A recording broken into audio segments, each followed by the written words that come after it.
ওমিটন tablet. এই প্রোডাক্টটি আসল কিনা নকল সেটা যাচাই করার জন্য এখানে দেখুন লেখা আছে, ঘষলে রঙটি হালকা হবে, ঘষা বন্ধ করলে রঙটি পূর্বের অবস্থায় ফেরত আসবে। তো দেখাচ্ছি এটা আসল কি নকল।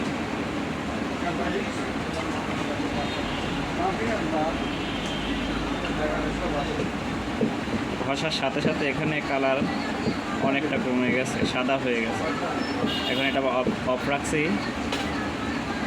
দেখুন এবারে এটা পুনরায় আবার লাল হয়ে গেছে। এটা আবার আগের রং ফিরে পেয়েছে, তার মানে প্রোডাক্টটি একবারে অরিজিনাল।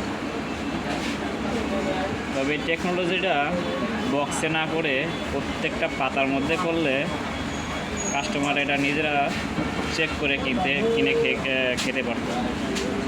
ধন্যবাদ।